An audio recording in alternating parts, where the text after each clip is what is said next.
Today already started pretty wonderful by Nintendo giving us literally the date and everything and all the new pricing for the Nintendo Switch 2, its games and accessories. And look, we went all over that in another video that we did earlier. So I'll link to that if you guys want to get all that exact information. But we actually have another update today, including the time a major retailer is starting those pre-orders so we can begin to prep a little bit for when they are going to go live with pre-orders, which might be when a bunch of other retailers also decide to go live. So we got to pay attention to that. We have some news regarding some of the games coming to Switch 2 and so much more. Honestly, this is a jam-packed episode here with mostly good news and one little unfortunate news, because if you haven't figured out by now, here at Nintendo Prime, we don't just focus on the good, we don't just focus on the bad, we just give you the news and I give you my thoughts on it, no matter what that news happens to be. One thing I do want to note that I thought was actually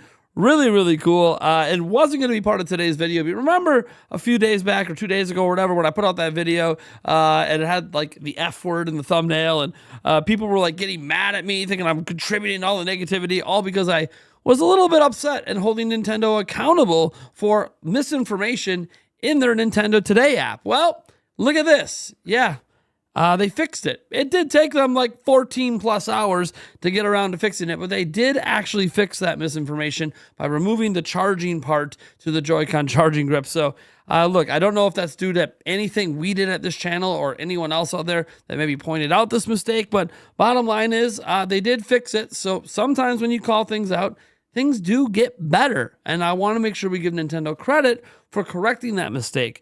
Now, that being said, we got to dive into all this stuff. I have to remind you, we are giving away a Nintendo Switch 2. That's right, we are giving away a Nintendo Switch 2. All you got to do is go down to the pinned comment or the link in the description. I wish all you guys luck. Obviously, if you want to subscribe to the channel and, ring-a-ling that ding-a-ling, I definitely would appreciate it. But let's go ahead and get into the first piece of news we have here, which is that somebody went home with something they weren't supposed to have. So I got home from the Switch 2 event and realized I had the controls for Cyberpunk somehow stuck on the back of my activity card. Are the ninjas going to hunt me down and execute me? I'm just a girl. Not yet a woman. All right, what am I doing? This is some old school Britney Spears stuff. All right, so let's go ahead and get into some of this stuff. Look, honestly, we're just looking at the control card from the event. A lot of us didn't get to go to the Switch 2 experience and won't be at the upcoming one in Dallas. So just looking at this, you're seeing, range to aim and melee block with a ZL, the scanning mode with L. You can move with your left stick, sprint by pushing the stick down. However, I think I might remap that to the back button, the GLGR button. Someone gave me that tip, and I'm like, you know what? That's a great use for those buttons. You see the use of the D-pad and all the different attacks and different ways to get to your weapons and moving the camera and crouching and all that jazz. So obviously, these are pretty standard controls. If you ever played Cyberpunk 2077, you'd recognize this control scheme from other platforms.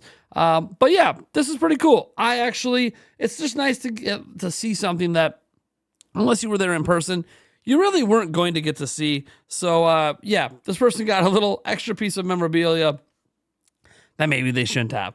Now, with pre-orders announced for Nintendo Switch 2 happening next week, and honestly, before the pre-orders even happen, one thing that Nintendo is only releasing, unfortunately, is a 256 gigabyte micro SD express card. There's only one Nintendo-branded micro SD card. It comes from Samsung, and look, that's going to be honest, while that does double the storage, if you're looking for more storage, you should probably go higher than 256. 512 or 1 terabyte are my personal suggestions. And look, we're not going to suggest any particular company right now to go get those from because, well, we can't. Looking over at Video Gamer, as we scroll down here, Nintendo Switch 2 causes micro SD express cards to sell out. And this is happening worldwide, by the way. So, micro SD express cards are selling like hotcakes following the new console's reveal. While supplies are quickly being resupplied, many stores are quickly running out of the newer memory cards. In Japan, the new memory cards were quickly sold out in both physical and digital stores across the region, despite their expensive price. Japanese store Hermitage Computer sold 337 memory cards every hour, and they're still selling. Impressively, stores are finding that massive sale of micro SD express cards are organic sales instead of being boosted by scalpers. 80% of the sales only include a single memory card instead of scalpers who usually would grab dozens of them to resell at a higher price. Nintendo is surprisingly cheaper version of the new microSD standard is also selling well, with the My Nintendo store frequently selling out of microSD Express cards worldwide. Of course, traditional microSD cards will also work with the new Nintendo console. However, these cards can only be used to play Switch 1 games. They can't actually play any of the Switch 2 ones. So I really wouldn't suggest you use them unless that you have no choice when you first get the system. And yeah, look, things with the microSD Express stuff are getting pretty crazy. I had a 1 terabyte one that was supposed to arrive today, and it's now been delayed in transit and will be coming 5 days later. Now, look, the Nintendo Switch 2 isn't coming out for like 6 weeks, so not the end of the world, but even just getting them shipped, once they are shipped, sometimes there's problems. So look, it's kind of crazy what's going on out there, but this is what's going to happen, especially around launch. Hopefully these microSD Express manufacturers can up their manufacturing, which, you know, could also be affected by tariffs and all that. So there's a whole lot going on. But how about some good news, right? That was a little bit of bad news, although I guess good news for the microSD Express makers. How about Split Fiction? That's right. Split Fiction, that is definitely a candidate for Game of the Year, coming from Joseph Fares, who is the guy who gave us, well, you know, Game of the Year, It Takes Two, is coming to Nintendo Switch 2. That's pretty awesome. But how about taking advantage of some of the unique features of Nintendo Switch 2 that the other platforms don't have? How about something like Game Share? Well, I have good news for you. So here we are at the official website for Split Fiction, and look at this. They take advantage of Game Share and Game Chat. So they talked about in their last blog about how they revealed that Split Fiction will be a Nintendo Switch 2 launch title. In this blog, we're going to share even more details about the system-specific features coming to the game ahead of its release on June 5th, 2025, even when more players can experience the epic sci-fi fantasy adventure of Mio and Zoe. Price and pre-order details, we're pleased to confirm that you'll be able to pre-order your copy of Split Fiction on Nintendo Switch 2 starting April 24th, 2025, with a planned price of $49.99. Now, Hazelight and Nintendo. So recently, Nintendo sat down with Hazelight Studio founder Joseph Fares and Hazelight Chief Operating Officer Oscar Volantis to chat about their excitement for the new system, their favorite Nintendo games, and the experience of bringing Split Fiction to a Nintendo Switch 2 system. It's a pretty great video, this creator's voice video. But this is the features we really care about, and they were talked a little bit about in the video. So as mentioned in the last blog, Split Fiction will take advantage of the new Nintendo Switch 2 system features, Game Share and Game Chat. Game Share will enable Nintendo Switch 2 owners to invite another player to play together over local wireless connection using just one copy of the game. This other player can not only be a Nintendo Switch 2 owner, but a Nintendo Switch owner as well. That's awesome, guys. Game Chat will allow players to easily communicate and collaborate with one another while playing online by using the system's built-in microphone. Nintendo Switch 2 owners who connect the Nintendo Switch 2 camera or USB camera to the system will be able to also share their live video as part of the Game Chat feature. The camera image will appear on the player indicator UI within the game. That's pretty cool to see a third party implement the camera into the game like that. And it goes on here to say, in case you missed it, Split Fiction on Switch 2 will also support Hazelight Friend Pass feature. Thanks to Friend Pass, 2 players can enjoy Split Fiction together online, but only one of those players needs to own a copy of the game. Split Fiction also supports crossplay, meaning any 2 players can connect online regardless of which platform they're playing on. If all that has excited you to learn more, follow all their accounts. Now, what we're really getting here is Nintendo Switch 2 just has everything. You have your local play with just one system that can beam the game over to a Switch 1, you know, like I have right here, right? You can beam it over to the Switch OLED, or you can beam it over to another Nintendo Switch 2, which is also really exciting. And you can actually just share it with someone and play over online with the Friend Pass thing. Look, this game is awesome. This company's always been extremely user-friendly. They're taking advantage of some of the unique features of Nintendo Switch 2. As we talk about this game being $49.99, launching on the 24th. No, we don't have any pre-order links for any of this stuff yet. Probably will be going up later. Well, we do have some pre-order updates for you. So yes, folks, it's exciting to know pre-orders are going up on the 24th, but you want to know when are pre-orders going up. Well, good news. Target has updated when they're doing theirs. It says, say hello to Nintendo Switch 2, check out the new console and all the new games and accessories, pre-order $4.24 at 12 a.m. Eastern. That's right, the moment it goes midnight in the first time zone in the United States, the pre-orders are going to go live. That's 11 p.m. my time. Oh my gosh, that's on podcast night. We're going to have to maybe end the podcast a little bit early so we can fight for those pre-orders at Target. We don't have any times yet for any of the other retailers. That could go up at different times. Best Buy sometimes goes up at like 1:02 a.m. and stuff like that. So we got to pay attention. Hopefully we get more times announced. I do like that Target is announcing ahead of time. It gives all of us equal playing ground with who we know are going to be scalpers out there. So I'm just really happy about that. Man, I'm just so, today's just a day of positivity for Switch 2, and I'm loving it.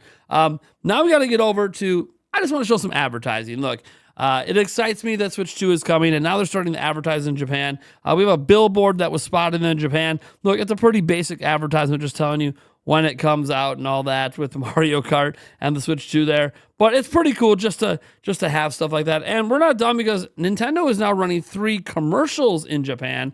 I presume commercials will begin soon in the United States. So we're going to just talk about each of these 3. We'll begin with this first one here as we come up. And look, it's the Nintendo Switch 2, and they're advertising Mario Kart with it. Donkey Kong Bonanza as well, which doesn't come out until July, I think July 17th. And look at that. The mouse mode, the microphone, the game chat feature, the camera. I mean, they're putting a lot here in 30 seconds. You're seeing some Mario Party Jamboree action there. The TV mode, just to remind you guys, it is a Switch. Putting it in the grip as well that it comes with. And that's pretty much it for that commercial. But we're not done because there's a couple more. Again, they're just marketing heavily Mario Kart and the system. So this is more of a Mario Kart World related commercial. But again, Mario Kart World looks incredible, and any more footage I can get of this, even some extra seconds in a commercial like this, just makes me smile. You see pretty much hitting a half pipe action there, grinding on the railroad, Toad wearing the sandwich hat. Oh my gosh, this game looks incredible. Every time I see this game, it looks better and better and better. They're obviously going to show it going over to the TV there, letting you know when it comes out. We have another commercial here. As the commercials just keep building and building, here they are out in a beach section, and you know if you hit the water there, it ends up turning into a jet ski, so that's really cool. As Peach is doing her thing. Oh man, this is so exciting. Mario's doing her thing. There's Toadette. Oh man, the dinosaur, the T-Rex, just ride right at that mouth, flatten them with the new big mushroom item. Oh man, this game looks so fun, guys. Who else is excited for Mario Kart World? I know I am extremely excited for Mario Kart World. We got one last one here with Bowser on the front because, you know, look, Bowser he's the baddie, right? He's the guy that's letting you know what's up. You know, he's just riding the motorcycle there. He's got the steel on the back of his spikes. Loving it. Yoshi doing some tricks. We're seeing the hammer item. Oh, my gosh. So good. Kamek, the awesome Kamek item. Oh, man, guys. Oh, look at the waterfalls. Oh, man. See, I love new footage. We're seeing things that I haven't seen before. Oh, man. I just love the Mario Kart World makes me smile. It looks like such a fun game. Now, we're not done yet. The positive news keeps coming because we have a feature over at Nintendo Life dealing with the dang Pro Controller and talking about how fantastic it feels because they got to go hands-on. So as we go over here, we're seeing the Switch 2 sticks might not be Hall effect because, hey, Nintendo said they're not, but they feel fantastic. So after we go here, you know, all the grief over Joy-Con drift and all this stuff, the developer interviews, you know, how quiet they were. Okay. But was noise ever really a problem? Well, here we go. Alex goes into more in depth in the video below, which we're not going to watch that video. You guys can go watch it for yourselves. We'll have a link down below. But he describes how this new sticks feel, and after testing his method of replicating the feel, we have to say that he's pretty darn close to the real deal. If you're unable to replicate the feel for yourself at home, then at least grab your current Joy-Con or Pro Controller, give the sticks a good waggle, and get a good feel for the kind of feedback they're producing. Chances are you could probably feel a subtle clicking effect when you rotate the sticks around the edge, and maybe you can even hear it too. It's nothing, you know, erroneous, and of course, as we dare say, it feels much smoother than, say, the Xbox Series X and S controller, but there's definitely a subtle roughness to it all. Okay, now imagine all of that feedback is gone. Imagine rotating the stick around, and it's just smooth as silk with not a single blemish to potentially hamper your haptics. Honestly, we don't know what Nintendo's done to these things, and we can't wait to tear one down, but it's absolute witchcraft. Time will be the true test, of course, and we'll be keeping a close eye on stick drift issues in the coming months and years, along with just how durable the sticks are in general. We don't know about you, but we've practically rubbed out the outer edge of the Joy-Con sticks away completely through general day-to-day use. So our hope is that Nintendo has upgraded everything here to ensure a top-end premium longevity. And based on initial impressions, whatever's in there, this might be a new benchmark for analog stick design. It could just be the best analog sticks that come packed in with a system, although I guess we're talking about the Pro Controller, which isn't packed in. But you know, whatever. Let me dream of a day when they decide to pack the damn thing in with the Joy-Con. They're never going to do that, but whatever. Now we got to get to the smidge of bad news. This is the stuff I was talking about where, look, not everything's always good, and we have to keep reporting it because facts are facts, right? This is on Nintendo's website. So we're back at Nintendo. I said, oh no, it looks like select Switch 2 games won't have cloud save support. Now, we talked about this with the Zelda games, but now Donkey Kong Bonanza is getting in on this action as well. So if we scroll down here, we're seeing this screenshot from the website, and it says, please note this software does not support Nintendo Switch Online paid memberships save data cloud backup feature. And I find that interesting because this is a single player game, I guess, but so are the Zelda ones. But is there some sort of like sharing system? Are there items you can collect? We don't really know a lot about Donkey Kong Bonanza. Let's just be honest. We've pretty much just seen the very, very beginning of the game, maybe one extra level on top. There's so much we don't know, and it's all tutorial stuff. So I'm very interested to find out why it doesn't support it. Usually when the save data cloud backup system isn't supported, it usually has to do with certain features in the game that could cause item duplications, could mess with time, could be used to cheat in some way. Don't really know how save data could cause cheating in Donkey Kong Bonanza, but I guess we'll just have to wait and see. Very curious what we don't know about this game. It's not the end of the world, and people will obviously modify their Switch 2 someday and create their own backups, but it's kind of weird. You know, I always prefer being able to back up my data to the cloud. It makes moving between Switches easier and whatever. You know, we've come accustomed that some games just aren't going to support this feature. And you know what? Before Switch, we never even had an option for this. So, and it's hid behind a paywall anyway, so not everyone's even going to have access to it. So, again, maybe it's not that big a deal, but it is negative news, at least negative news to me. Take that for what you will. All right, guys, that's going to do it today for the Nintendo Switch 2. Setting aside that one small story, pretty much nothing but great news today. So that makes me really happy. I love making videos like this, and I'm going to catch all of you guys in the next video.